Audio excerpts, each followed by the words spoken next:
All right, guys. Welcome back to Ross Garage. Hey, I got a few questions. Um, I got a few questions this morning, and I would like to answer about the reduction boxes on the uh, on the buses, 67 and early buses. So right here, you see this is a reduction box.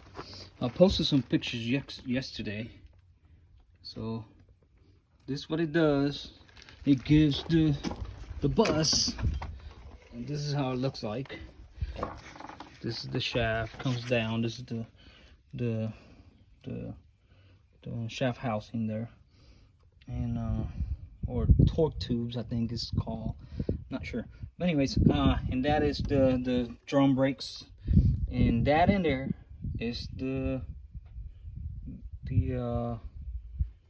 where the gears are housed. So what happens here when the transmission turns this shaft, it turns and it's going to turn it backwards because there's two gears, and one will turn this way and the other one will turn the other way, so it'll go forward, and the transmission itself is going backwards. And I will explain that in a little bit. So the advantage of this is it gives you a little more torque, and it gives you I'm sure it gives you a lower gear ratio, so you can haul your truck around, or your bus around. So now let's go inside. That's my dog Odie. He's hanging out with me this afternoon, and this is the frame for my thing. Can't wait for it to be finished, to get it all situated. Come on, Odie, let's go. All right, so let's go over here. I'm gonna show you. So this transmission I'm gonna show you right now just came out of my double cab, 65 double cab right there. So this transmission, it's a good transmission. It's a bus transmission, but not a whole lot of difference in between them. So what I have to do is to convert it to use with straight axles. I had to change the differential, the ring gear, from inside. From this side, I had to put it on this side, because when it's on this side, it'll go backwards. And then, but like I showed you before, the gears on the shaft, on the reduction boxes, it'll make it go the other way. Okay, so I changed the ring gear from this side to this side, and now I can use it on any other vehicle with straight shaft. So this one is going to go in my Beetle, my 57 cent right there, because the gear ratio on this, it's a lot higher than a regular transmission that is not a 67 or 68. 67 and 68, they come with 412 gear ratio, and the buses come with 412 as well. And so this transmission right here, it's I'm pretty sure it's a 1964 transmission, and the gears inside here, the final ratio is 437, or give or take.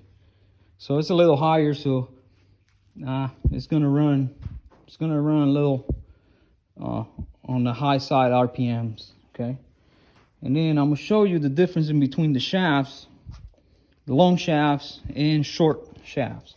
So right here, side by side, there's a short shaft and a long one.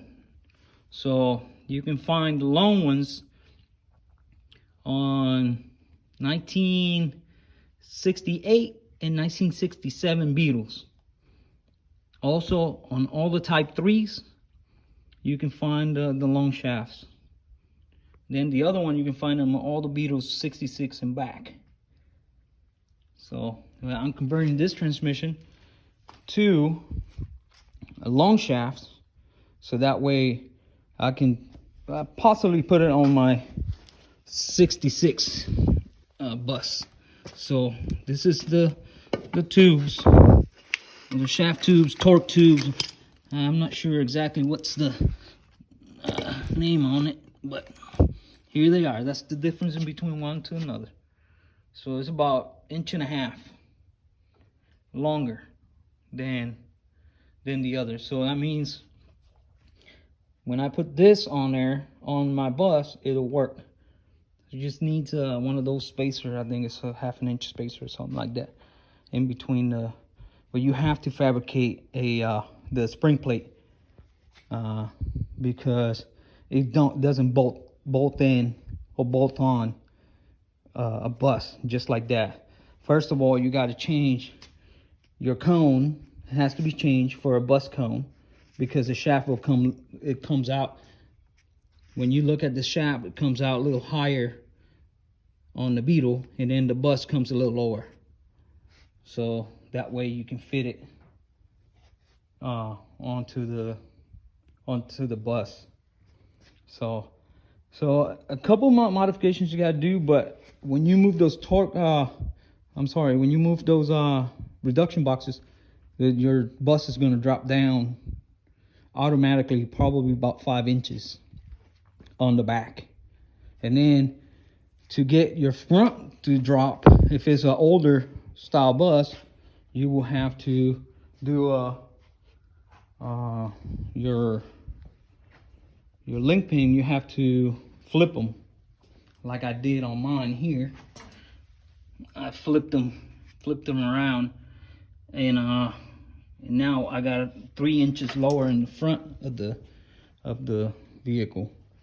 If you have 68 and later, you will have to buy a spindle, drop spindle on it, or you can get with one of those big names, Wagon West or something like that, and then you can buy one off of them, or get yours redone, and then you can do it 5-6 inches, whatever you want. So, but that is what you need to do in order to change. So a recap: have to change the cone to a bus cone and the hockey stick. This is the hockey stick, the shifter hockey stick, and the cone. Have to change it. And then you even if you want to set it on the Beetle frame, you have to change it, because if Beetle frame, your mount, I think it's a little higher. Your mount back here is a little higher, so it won't go in. So your shaft will be like up here. So with a bus cone, it will drop right in. So they sell them. CIP sells them cheap. I think $100 the whole thing. So it comes with the hockey stick and the bus cone right there. So it comes with a seal, a rear seal. So when you look at it from the side, there you go. You see how lower it is? So it's about 1.5 inches lower. So that's what you need to put a synchronized transmission on a Beetle, or to put one of these transmissions synchronized with the straight axle in your bus. So if you get a 1968 Beetle transmission, you're halfway there, because you got everything you need except for your cone and the hockey stick. But then you will have to get some type 3 brakes, or some VW thing drum brakes. That will work too as well. And then you got the braking power you need, or you can put disc brakes. That's the 3 options of brakes you have. Or if you get a type 3, like I said before, transmission, you get a type 3, you already have the brakes and everything and the shafts and everything. The only thing you need to do is just change your cone and your hockey stick, hockey stick, and you're good to go. You can put that bad boy into the bus, no problem. Other than you have to buy your spring plate or make a spring plate. So it's a little longer video than I wanted, so 10 minutes. But I hope I answered all the questions. If you have any other questions about this transmission conversion, just put it down in the comments, and I'll reply and see what's your what is your question, and we'll see if we can find an answer for it. All right, so if I also do speak Spanish, so if you want to ask me in Spanish, you just go ahead and ask me in Spanish, and more welcome to answer any questions. So eso es para los que hablan español. Si tienen una pregunta en español, me la pueden hacer sin problema y le vamos a contestar su pregunta. Ok, so es todo. Hablamos luego.